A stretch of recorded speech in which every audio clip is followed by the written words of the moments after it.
Good Friday morning. It's WKRK 105.5 FM, 1320 AM, cable TV channel 25, and worldwide at country.am. And at this time on Fridays, we have Sheriff Derek Palmer join us from the Cherokee County Sheriff's Office. Good morning, Sheriff. Good morning, Tim. How are you on this fine Friday? I'm doing well. I hope you're feeling better. Feeling a little bit better, yes. Well, good. I noticed that you're moving a little bit slower than you normally do on Fridays. Just a little bit slower, yeah. Yeah. But I hope you're feeling better. I know you've been sick for, about a week now, a little over a week? A little over a week, yeah. That happens when you get older. I don't want to bring that up, but, that happens when you get older.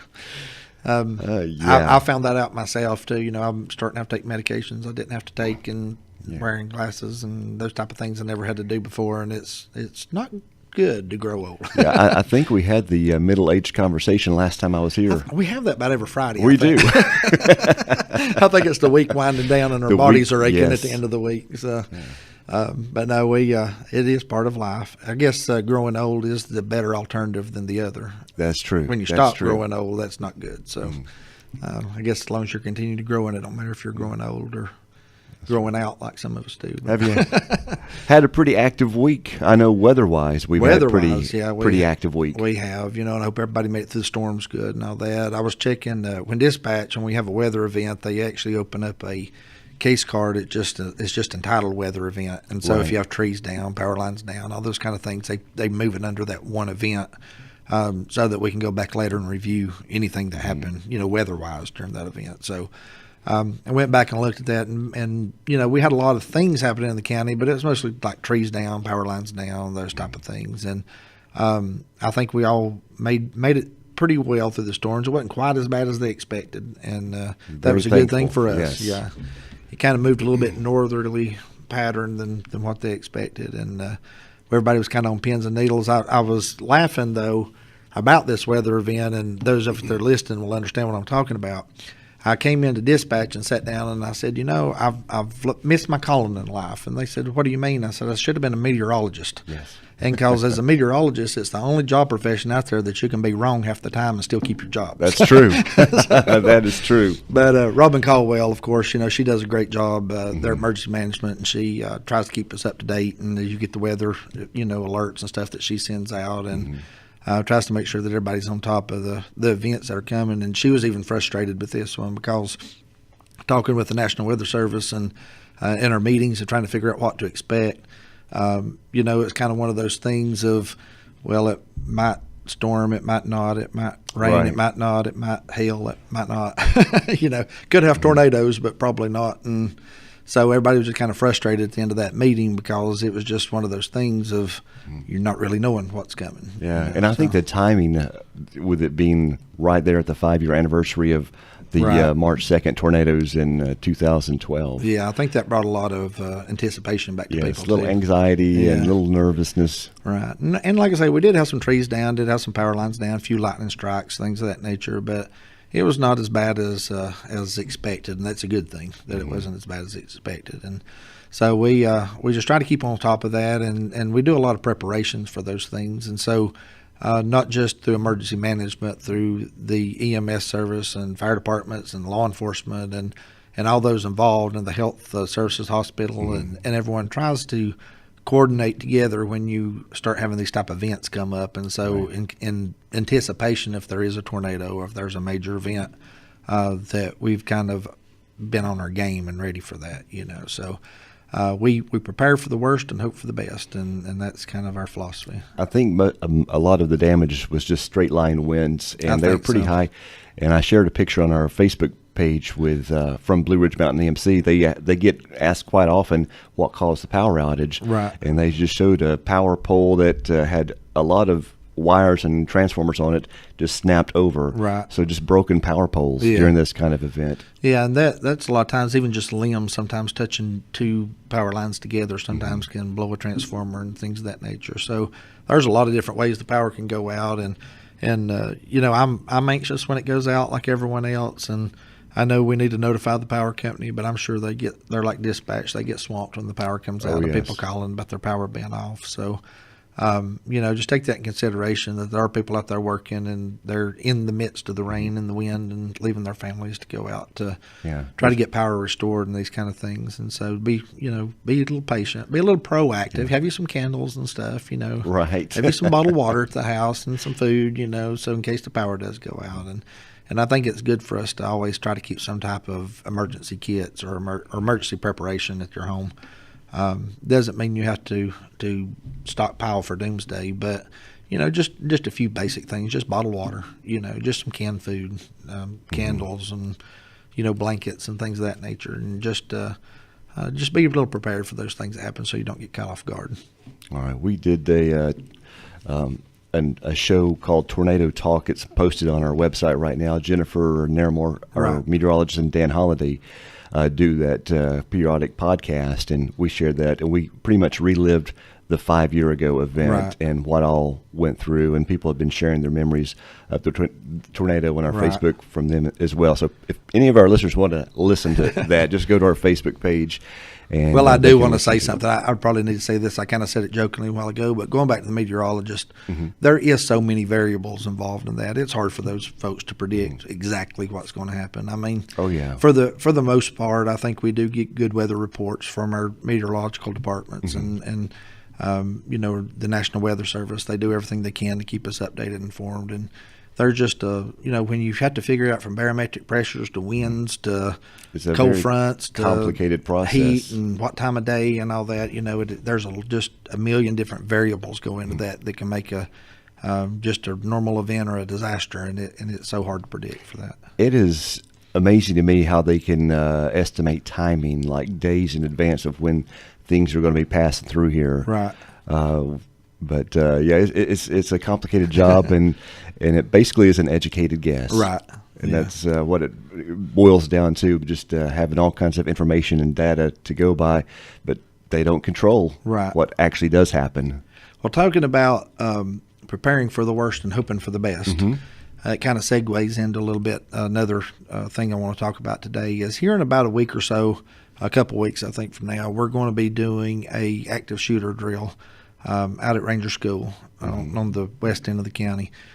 We've been having several meetings about this for months, trying to prepare for this. We met with the emergency management group yesterday to do a tabletop exercise as to thoughts and ideas about how we need to proceed with what our roles and responsibilities are, and just kind of talking about those things. But here in a couple of weeks, we'll be doing a full-scale drill out there, and where we'll have law enforcement, EMS, and fire involved. And so, I just want to try to start putting that out there now so people understand that. We'll be putting some other reminders out. We'll be doing some on-calls from the school and those kind of things so people understand what's going on.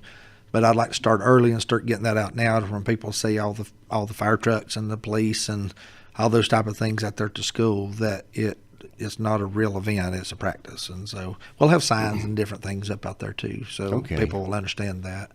The last thing in the world we want to do is to upset the public or to panic the public. But it's good to be prepared. But unfortunately, we do have to train. We have to train for those type of things that happen. And so we're doing a full-scale drill from an active shooter in the school of responding to that, to evacuations, to medic involvement of extracting people from the buildings and those type of things. And so that's one of those things that you want to prepare and be overly prepared for, and hope you never use it. What kind of participation will the students have? Actually, the school will be dismissed early. It's going to be on one of their half days. And so the students will not be on campus. There will not be students there, but we will have adults playing the role of students. Okay. And so what the scenario is and how that's going to take down, we don't know. And it's purposely that way. This company designs the drill. They design the what's going to happen during that event, how many casualties, all those things. The company designs all that. And so as law enforcement and EMS and even the school system, we don't want to know that ahead of time because we don't want to react to something before it happens. And so we want to treat this just as if it was a real event and react to that and test ourselves. And one of the things we always try to remind everybody is that we're going to make mistakes. It's not going to go smooth. There's going to be some mess ups, but we would rather mess up and practice as to mess up on the real thing. Right. So It's a learning process, it is. too. You had one not too long ago at the Department of Social Services We did. building, I believe. Was that an active shooter It was drill? an active shooter drill also, but it was a low-scale drill of basically just law enforcement involved in it.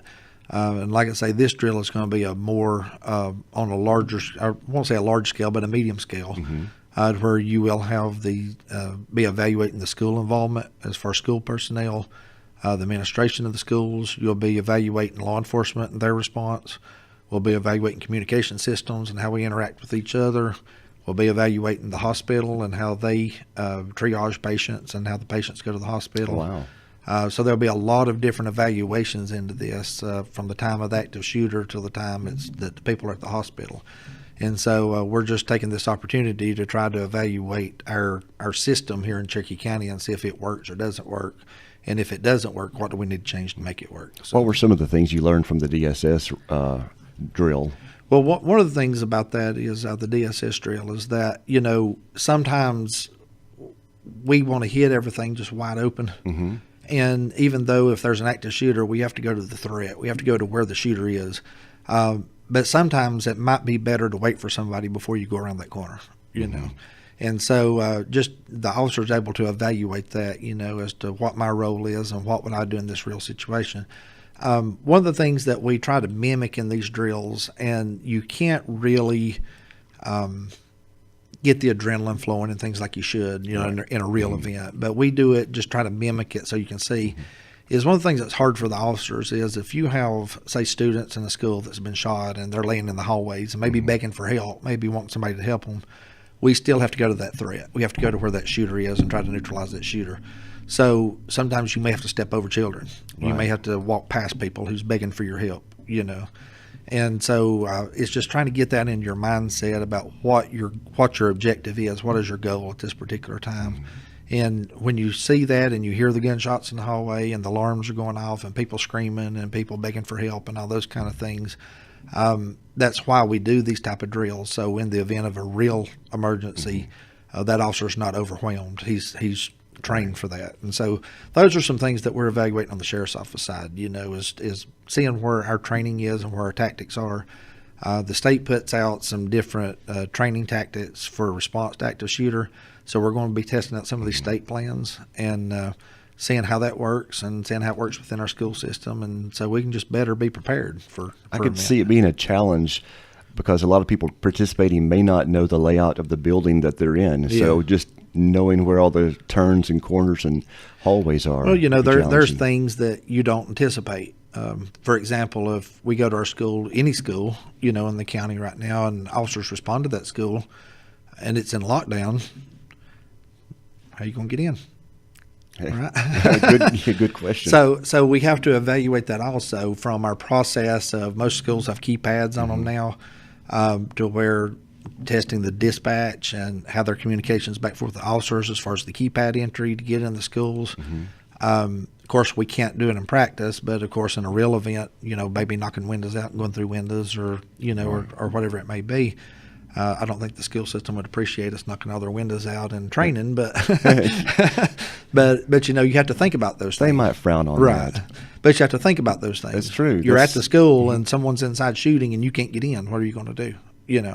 So you have to evaluate, how am I going to get in the building? Am I going to break the glass out? Am I going to call for a code? Am I going to shoot my way through the door? How are you going to get in this building? And so even just little things like that, you don't anticipate until you do the training. And this kind of ties into, how a lot of people attack law enforcement, but situations like this, you mentioned before that you're having to make so many split-second decisions Right. that are so quick, and you don't have time to sit there and go through all the process of evaluating the situation. Yeah. Sometimes you have to make decisions so quickly. Right. And I know a lot of people, when there's shootings Yeah. involved, that want to second guess your decisions there. Well, one of the questions that always comes up that has been debated many times is the fact of people being within the school armed. If you have teachers maybe that's armed or principals or things of that nature that are able to be armed within that school. And one of the reasons why I kind of discourage that, and I'm kind of on the opposite side of that, if I don't think they should be armed, is the fact of that when officers respond to these situations, they don't know who the shooter is or who the shooter isn't. They don't know who's employees or who isn't. So That's true. if they go into a room and there's someone standing there with a gun with a room full of children, the officer may ask you one time to drop the gun. And if you don't drop it, he may shoot you, And so we don't want to get in a situation where you have armed teachers where officers are going in and maybe shooting people that's employees, because the employee panicked or because the employee had adrenaline flowing and didn't hear what the officer had to say, And so there's pros and cons for everything. And the opposite argument for that, if teachers had guns, they could neutralize the person before you got there. And there is some truth to that. But then you get into those things of guns being accessible where children are, and being negligent in the handling of a firearm or accidental discharges and all those kind of things. So I just see way more problems with it than benefits to it. And so that's kind of why I lean more to that side, to that stand. But, there's, like I say, there's just so many little things that we don't anticipate. Communication. If you've got 3 different law enforcement agencies responding to the scene and all run into the building, how are we going to communicate back and forth? How are we going to talk to each other? What frequencies, what channels are we going to use in the event of a real emergency? Right. Are we going to use the school channel that they're using? We're going to use the school repeater channel. We're going to use the sheriff's office channel. What are we going to use? So all those things are better to plan for in advance and kind of have a plan before you get there, instead of waiting till the adrenaline flows and all the bad things are happening to try to make those decisions. All right. Yeah. There was a recent heavy law enforcement presence at a local bank earlier this week. And people ask us about that. I believe that was last Friday. Last Friday? I think it was a week from today. Yeah, okay. Last week, yeah. Well, this week's flown by. It has. All right. Yeah. Can you tell us about what happened in that situation? Yeah, we had received a call from the bank there on BB&T there on 64 West of an irate customer in the lobby banging on doors and screaming at people. And the tellers had barricaded themselves inside an office there at the bank, and at the time we didn't know whether it was being robbed or what was happening in there. And so we responded to the scene. Murphy Police Department also responded in there. When we got there, we found a person who had left the bank and was standing in the parking lot, who was approached without incident. Started conducting an interview, and to make a long story short, it was basically over some forged checks and that was trying to be passed there. The bank personnel had his identification in the check in an office, and evidently he was trying to retrieve that check and get gone before law enforcement got there. And that's what upset him, was the fact that he couldn't get his driver's license back and those type of things. So, but when we got there and figured out what was going on and understood it was the bad checks, the forged checks, he was placed under arrest. There was a person in the vehicle parking lot that was there with him. There was a consent search done of the vehicle. When we looked in the vehicle, we found other checks that were there that were also forged, that were also fake checks. We also found some drugs and paraphernalia within that vehicle and an unloaded firearm inside that vehicle. So there was multiple charges filed against him and his passenger there at the bank, and had the vehicle towed and impounded and all those kind of things. Was it a local person or someone passing through? It was someone passing through. It was actually some Atlanta residents again on this. And we're seeing more and more of the incidents that are happening within the county that are not local people, but it's people from out of town that's passing through and going to the different casinos in the area, not just our Valley River Casino, but also the casino at Cherokee, and vacationing and different things. We're seeing more and more of that in the area. So more of these type of things that we're dealing with is not local people. It's people that we've never dealt with before, don't know anything about them. So when you were responding to this, you were pretty much responding in the mindset that a bank robbery was happening? That was pretty much the mindset we were responding to. Like I say, in law enforcement, you try to approach things as worst case scenario. Right. So as you're responding to those things, you're thinking, what is basically the worst possible thing that could be happening? You're thinking bank robbery, hostage type situation. And so that's kind of what you're going prepared for. And then you can handle anything else that might happen, in the meantime. And but luckily it wasn't a bank robbery. It was just an irate person in the bank. That bank had been robbed previously, as you know. Have there been any updates on that There situation? has not. There have been several people interviewed about that, some different suspects that were apprehended that matched the description, that looked very similar to the person. Right. And those people were interviewed. Actually, there was one that actually was arrested for robbing a bank and looked, and the pictures looked almost identical to the person that we had here. When the investigators went and interviewed him and talked with him, it was it's still kind of up in the air, iffy, but it's leaning more toward this was not the person that was at Murphy. And there's some other reasons for that I don't want to get into on the radio, but the investigators found out some information and things about this person and some physical attributes and things that kind of makes them think that this was not the person, Murphy. And I know that went around a lot when that picture of that person showed up on the internet. They put them side by side, and people was like, well, here's your man kind of thing. And we thought it was too. We thought it was the same one too. But through the interviews, and like I say, it could possibly be, but there were some other things there that just kind of made the investigators think it's probably not the same guy. All right. Yeah. How are things working in the new dispatch center? Working very well. We've had a couple of incidents when we first got the dispatch center up and running as far as radio issues and things, but most of those bugs have been worked out. And things are working well, and everybody that's there seems to love it and seems to love the technology and what's going on. Super. Has the open house happened yet? We have not. When we started to do that open house, that was one of the times that we had some radio issues, so we decided to postpone that and then continue to work out of there and operate, just make sure we get everything worked out of it. And then pretty soon we'll invite everybody over to go in there. Very good. I just figured when I was out sick that it probably happened at that time. Right. So folks are enjoying the new environment. We've had several people drop by and just look at it, and see what we have there. And so, a lot of our, our county commissioners and county manager and people from the towns have come in and just kind of done some informal tours and informal looking at it, see what's going on. And seems like everybody that comes in and looks at it really loves what we're doing there. So the transition overall was pretty smooth. It was a pretty smooth transition. A few glitches that that's going to happen anywhere. Right. It is, and the old center that's down in downtown Murphy, it is still operational. We have to use it for our backup center. So once a month, they have to go over there and actually dispatch out of the old center to keep it up to date, keep it up and running, to make sure that we don't have any problems there. So they actually work one shift a month at the old center. That's part of the state guidelines to keep it as a backup center. I bet they were really busy with the storms this past week. They were. Anytime anything like that happens, they're extremely busy and covered up. But I just can't stress to people that it's nowhere near as busy as a snow event. A snow event just drives people into a tizzy for whatever reason, as you can see with the grocery stores and all that going on. So. But it was busy. They get a lot of calls and a lot of things happening during that storm and rain event. But overall, like I say, they come out well, and wasn't a whole lot of incidents, but there was a few power outages and trees down around the county. And we try to help out with the dispatcher, because I know their phones are ringing off the hook, by reminding people if their power's out to call the power company and not 911. There's people, and I'm trying to be nice about it, but there's people that calls 911 all the time for things like, what's the phone number to Walmart? And you want to just you be polite and nice to people, but a lot of times the dispatchers want to say, Google it.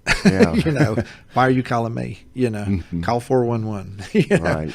And but the dispatch does get a lot of those type of calls. They get a lot of just citizens calling in asking questions about different things, looking for officers, those type of things. And we're there to help. We're going to hopefully not be rude to anybody or that type of thing. But just remember, it is a dispatch center, and they're busy in there. Yeah, and it's for emergencies. Right. 911 emergencies. Right.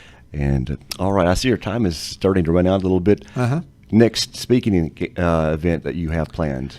You asked me that. I didn't even look, did I? Let's see here. Put me on the spot. I got to pull my calendar out here and look at it.